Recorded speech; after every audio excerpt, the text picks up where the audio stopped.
बिस्मिल्लाहिर्रहमानिर्रहीम। अस्सलाम वालेकुम viewers, welcome to learning with Rizwan. और आज हमारा टॉपिक है नॉन अलाइन मूवमेंट के बारे में। तो नॉन अलाइन मूवमेंट क्या है और इसको डिटेल से हम स्टडी करेंगे। Yes, if you want to be a part of a WhatsApp group तो ये नंबर है जी, इस पे आप ज्वाइन कर सकते हैं। एक मामूली सी फ़ीस के बाद आपको ऐड कर दिया जाएगा। So here is pass paper questions, answer जो हैं in the end of video. How many observer states, तो नॉन अलाइन मूवमेंट की कितनी ऑब्जर्वर स्टेट्स हैं। इस तरह आपसे ये क्वेश्चन भी पूछा गया है कि पाकिस्तान ने कब नॉन अलाइन मूवमेंट ज्वाइन किया था, तो ये क्वेश्चन भी आपसे पूछा जा सकता है। इसी तरह नॉन अलाइन मूवमेंट का जो समिट हुआ है 2019 में लेटेस्ट, वो कौन से नंबर वाला था समिट था? 15 था, 16 था, 17 था या 18 था? जी 15 जो है वो इस्टेब्लिश हुई है, तो वो किस जो है मूवमेंट के समिट के अंदर हुई है? 1989 में समिट हुआ था, वो समिट नंबर कौन सा था?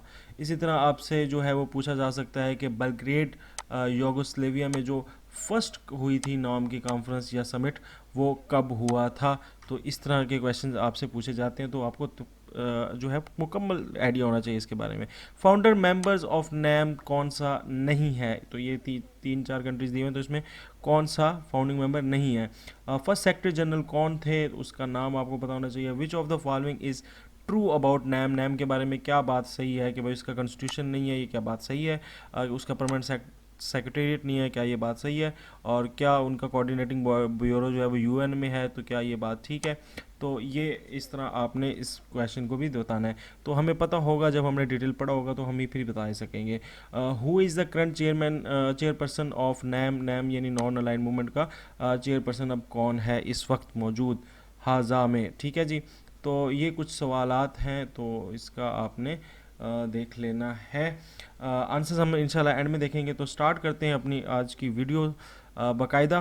तो भाई 1950s में ना कोरियन वार चल रही थी। अब कोरियन वार क्या थी कि एक तरफ साउथ कोरिया था और एक तरफ नॉर्थ कोरिया था, तो इनकी जंग चल रही थी। और एक साइड को जो है वो अमेरिका ने सपोर्ट किया हुआ था और एक साइड को रशिया ने सपोर्ट किया हुआ था। और साथ ये आपको पता होगा कि कोल्ड वार जो है एक सीरीज़ ऑफ इवेंट्स की एक हिस्ट्री है। फ्रॉम मैं आपको बताता हूँ, फ्रॉम देखें, फ्रॉम 1947 से लेकर 1991 तक, तो ये कोल्ड वार की बहुत सारे इवेंट्स आते हैं, जिसमें ये कोरियन वार भी है। ठीक है, और भी आगे बहुत सारे जो हैं वो इवेंट्स हैं। चाइनीज़ सिविल वार भी आती है इसी के अंदर। ठीक है, और हंगेरियन इश्यूज़ वगैरह भी आते हैं, क्यूबन मिज़ाइल क्राइसिस भी आते हैं। ठीक है, तो ये सारे इश्यूज़ थे। अब ये थे क्या? तो इसमें दो ब्लॉक्स बहुत बड़े थे, एक था ईस्टर्न ब्लॉक, ठीक है, और एक था वेस्टर्न ब्लॉक। अब वेस्टर्न ब्लॉक के अंदर क्या था? जो मेन कंट्रीज़ थे वो कौन से थे? यूनाइटेड स्टेट था, और साथ इसके जो वेस्टर्न यूरोपियन कंट्रीज़ हैं वो थे। तो अब एक तरफ तो ये थे, फिर दूसरी तरफ ईस्टर्न ब्लॉक था। ईस्टर्न ब्लॉक में सोवियत यूनियन थी यानी रशिया था। ठीक है, और साथ उसके भी उसके अलाइज थे। तो अभी हम इनको भी देखेंगे। तो ये दो ब्लॉक्स के बीच में जो है ये नंबर ऑफ़ इवेंट्स की हुई है, इवेंट्स हुए हैं, तो उनको हम कोल्ड वार कहते हैं। तो अब जब ये माहौल चल रहा था, तो बहुत सारे कंट्रीज़ ने इस चीज़ पर एफर्ट की कि वो पोलराइज नहीं करेंगे, इन दो जो ब्लॉक्स हैं इनमें हिस्सा नहीं लेंगे। तो उसमें जो मेजर कंट्री थे, इंडिया और यूगोस्लाविया के जो प्रेसिडेंट थे और प्राइम मिनिस्टर थे, तो उन्होंने इस चीज़ को सोचा कि अब हम अलाइन नहीं होंगे। अब अलाइन किस में होना था? अब दो ही चीज़ थी, एक था नेटो और एक था वारसा। तो नेटो मैंने भी आपको बता दिया, ये यूनाइटेड स्टेट और वेस्टर्न यूरोपियन और कनाडा वगैरह का डिफेंस ट्रीटी था कि इनकी एक आर्मी होगी और वो अपने डिफेंसिव सिक्योरिटी अलायंस को बनाएंगे, डिफेंसिव अलायंस बनाएंगे। इसी तरह एक वारसा पैक्ट था, इसके अंदर जो है वो सोवियत यूनियन और ये जो बाकी ईस्टर्न यूरोपियन स्टेट्स हैं, ये जितने भी आपको सामने है, ईस्ट जर्मनी है, हंगेरी है, पोलैंड है, रोमानिया है, ठीक है, ये लोग वारसा पैक्ट के अंदर थे। तो अब ये हो गया एक किस्म का, आप समझ लें कि रशिया का पैक्ट था, रशिया की एक डिफेंसिव अलायंस थी, और यहाँ पर यूएस जो मेन सरदार था उसकी इस तरह अलायंसेस थी। तो ये कोल्ड वार के अंदर, तो इन दो के अंदर उन्होंने कहा भाई ये दो तो डिफेंसिव अपने अपने खेल रहे हैं, गेम्स वगैरह कर रहे हैं, हमने इसमें पार्टिसिपेट नहीं करना। तो जो कंट्री इस मूवमेंट में आता गया उसको हम नॉन अलाइन मूवमेंट कहते रहे। अब इन्होंने जो है वो प्रिंसिपल्स बनाए बैंडंग कॉन्फ्रेंस में, और Bandung conference basically Asian African Africa जो है वो कॉन्फ्रेंस हुई थी, और पाकिस्तान ने भी इसमें पार्टिसिपेट किया था, और पाकिस्तान में इस चीज़ को सराहा भी था कि नॉन अलाइंड मूवमेंट होनी चाहिए। तो ये 1915 में 55 में बनी, और इसमें कुछ प्रिंसिपल्स बने।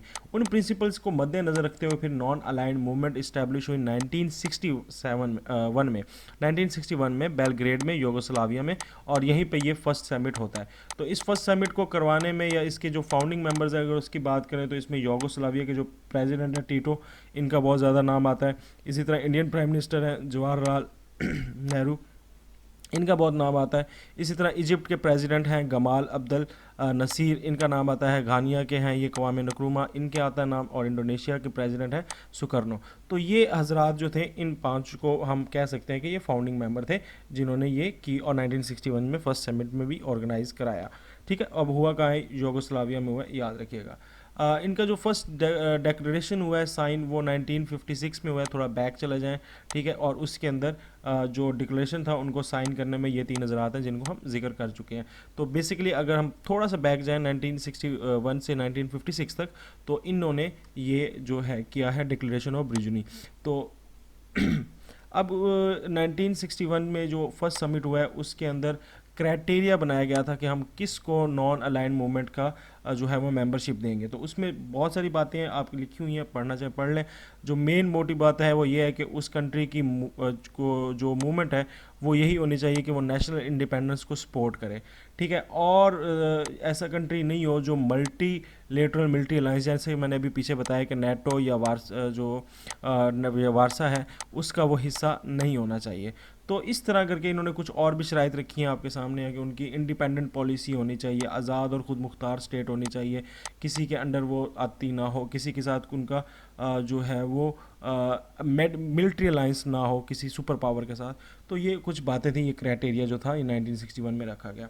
तो मज़ीद इसकी हिस्ट्री में थोड़ी सी बात कर लें तो हेड ऑफ स्टेट, वही बात आ गई कि हेड ऑफ स्टेट और गवर्नमेंट जो नॉन अलाइंड हुआ था वो बेलग्रेड 1961 में हुआ था। हाँ जी, टर्म जो है नॉन अलाइंड मूवमेंट की, ये फर्स्ट जो है ये फिफ्थ कॉन्फ्रेंस में आई थी, कि फिफ्थ कॉन्फ्रेंस में ये पहली दफ़ा आई थी कि नॉन अलाइंड मूवमेंट इसको नाम दिया गया था। ठीक है, और ये कब हुई थी? 1976 में। तो ये भी क्वेश्चन बड़ा इंपॉर्टेंट बन सकता है। ऑब्जेक्टिव क्या है जी? ऑब्जेक्टिव ये है कि हम ऐसी एक आज़ाद रास्ता निकालें दुनिया की सियासत में कि जिसके रिज़ल्ट से हम किसी भी जो प्यादा हैं या किसी भी के ना कठपुतली ना बने, किसी भी मुल्क के कठपुतली ना बने, और हमारी जो मेजर पावर्स की स्ट्रगल चल रही है, जो लोग आपस में बड़ी सुपर पावर्स लड़ रही हैं, उसके बीच में हम जो हैं वो मेंबर स्टेट जो हैं वो जो है निशाना ना बने। सो that was objective of that treaty. और आजकल जो इसका एडिशनल गोल भी आ गया है कि इंटरनेशनल इकोनॉमिकल ऑर्डर भी जो मेंबर स्टेट हैं वो उसको रीस्ट्रक्चर करे, उसको बेटर करे। तो प्रिंसिपल जो हैं ये पेश किए थे, मतलब इसको प्रिंसिपल माने जाते हैं, ये पंच असील के नाम से है, पंचशील। तो ये जवाहरलाल नेहरू ने दिए थे, और इसके अंदर ये बताया था म्यूचुअल रिस्पेक्ट होनी चाहिए, म्यूचुअल नॉन एग्रेशन होना चाहिए, mutual non interference in domestic affairs होने चाहिए, इक्वलिटी एंड म्यूचुअल बेनिफिट्स होना चाहिए, और पीसफुल को एग्जिस्टेंस होनी चाहिए। तो ये जो प्रिंसिपल्स हैं ये नॉन अलाइन मूवमेंट के आज भी समझे जाते हैं। तो ये किसने पेश किए थे? नेहरू साहब ने, जो इंडिया के प्राइम मिनिस्टर थे। इंपॉर्टेंट पॉइंट्स, तो जब मैं इंपॉर्टेंट पॉइंट्स पे कहता हूँ तो बस अब ये वाली बातें जो है ना अच्छे से याद कर लेनी है। एक तो ये 1961 में बन रही है, ये बड़ा क्वेश्चन आएगा। ठीक है, फिर आपसे टोटल मेंबर्स पूछ लेता है, तो 120 मेंबर स्टेट्स हैं इसकी, ये भी बहुत इंपॉर्टेंट क्वेश्चन पूछ लेता है।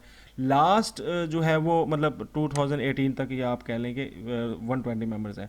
53 जो हैं वो अफ्रीका से हैं, अफ्रीका के तमाम कंट्रीज़ इसके अंदर है, ऑल कंट्रीज़ हैं इसके अंदर 120 के अंदर। ठीक है, सिर्फ दो कंट्रीज़ नहीं है। कौन कौन से नहीं है? एक वेस्टर्न सहारा नहीं है, और एक साउथ सूडान नहीं है। साउथ सूडान अभी रिसेंटली इंडिपेंडेंस हुई है इसको सूडान से। तो ये दो कंट्रीज़ नहीं है, बाकी अफ्रीका का पूरा बर आज़म जो है वो इसके अंदर है। इसी तरह एशिया के 36 कंट्री हैं, लैटिन अमेरिका के 26 कंट्री हैं, ओशियाना के 3 हैं, और यूरोप के सिर्फ 2 कंट्री इन्वॉल्व हैं। एक तरफ अफ्रीका पूरा है मगर यूरोप के 2 कंट्रीज़ के अलावा, और एक तरफ पूरा यूरोप नहीं शामिल इसमें नॉन लाइन मूवमेंट में, माँ सिवाय कितने के 2 कंट्रीज़ के। कौन से 2 शरीफ कंट्रीज़ हैं? जो हैं बेलारूस और अज़रबैजान। ठीक है जी। टोटल ऑब्जर्वर कंट्रीज़ कितने हैं? 17। बड़ा इंपॉर्टेंट क्वेश्चन है। 10 इंटरनेशनल ऑर्गेनाइजेशन है जो कि इसको ऑब्जर्व करती हैं, इसके समिट्स को। पाकिस्तान ने कब ज्वाइन किया? 1979 में। वो कौन सा समिट था? वो 6th समिट था हमारा। और कब से कब तक रहा, 3 to 9 सितंबर तक रहा। कब रहा, 1979 तक। कहाँ पे हुआ, हवाना में। हवाना कहाँ है, क्यूबा में। तो ये आपको याद होना चाहिए।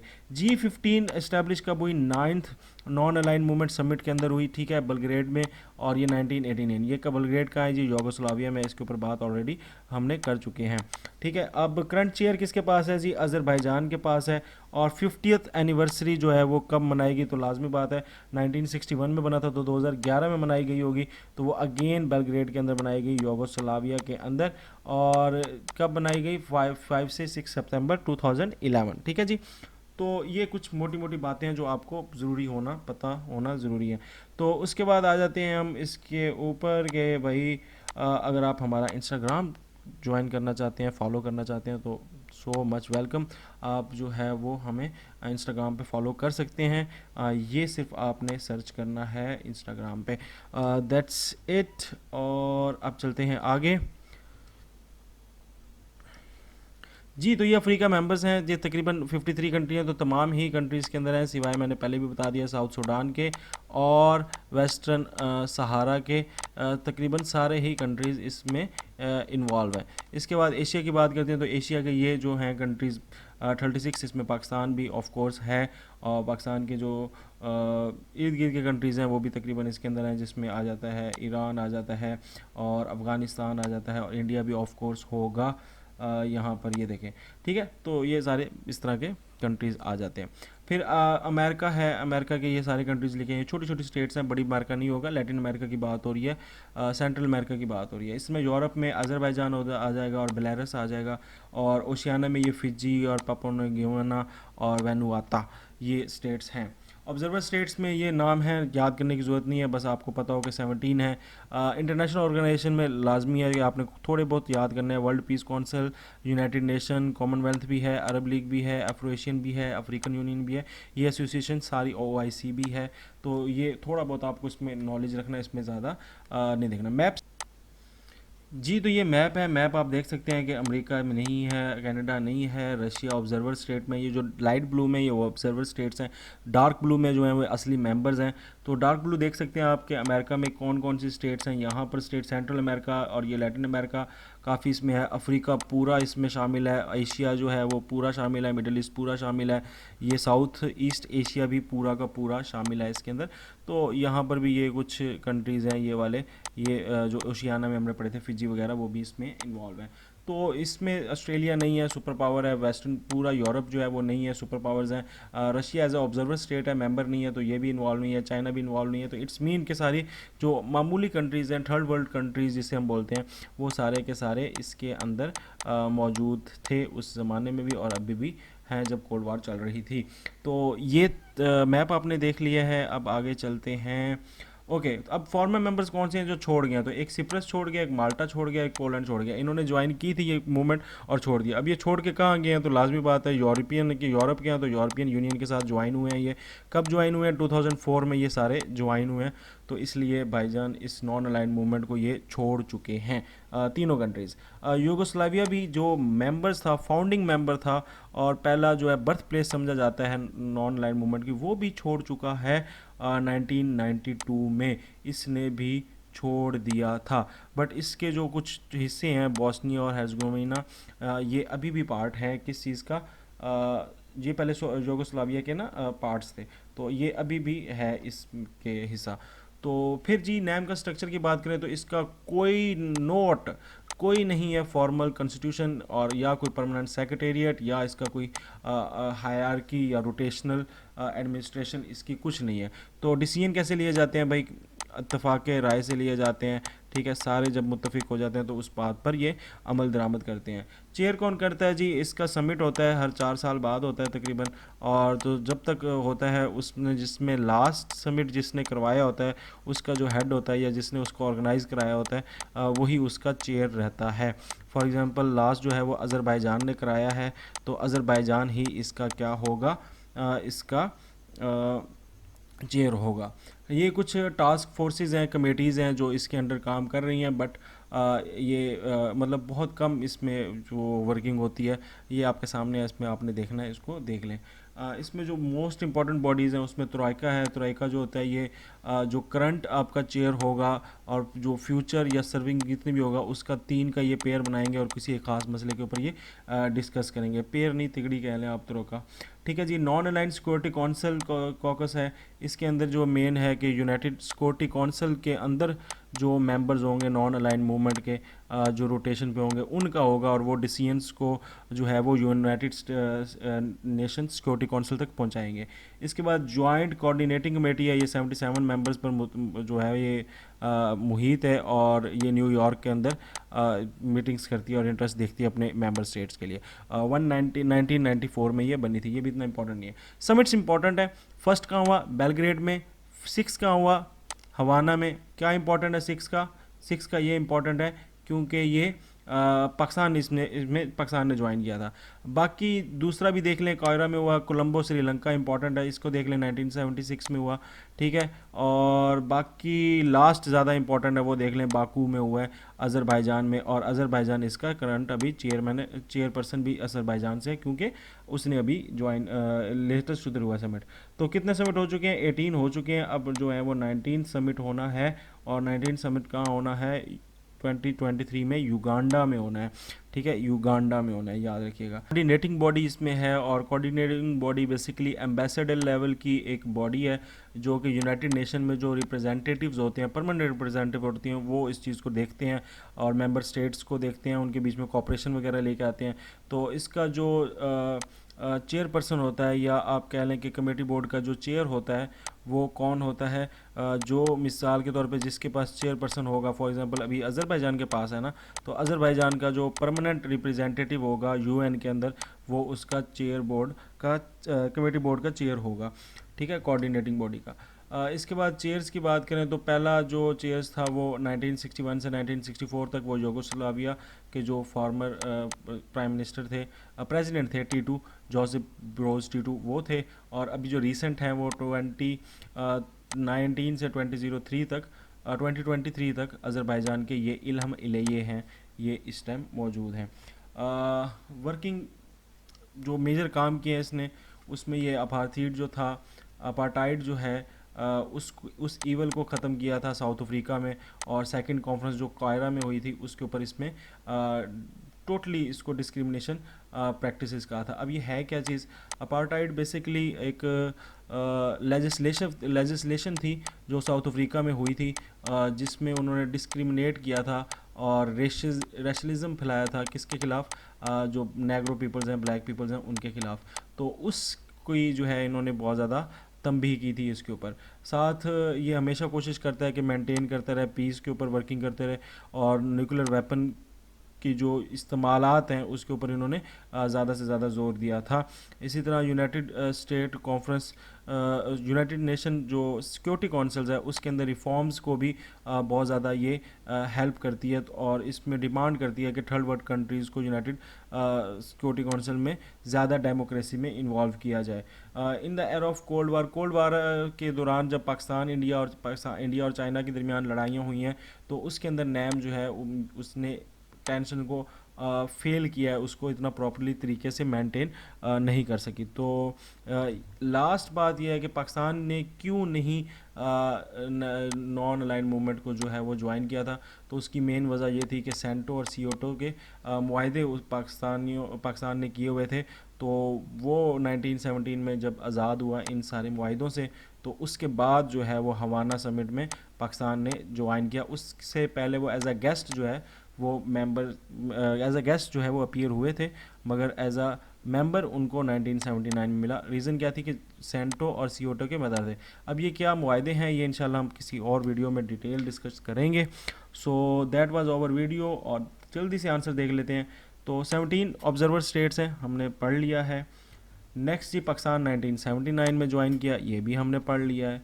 नॉन अलाइन मूवमेंट का समिट लास्ट कौन सा था? 18 था, ये भी हमने पढ़ लिया है।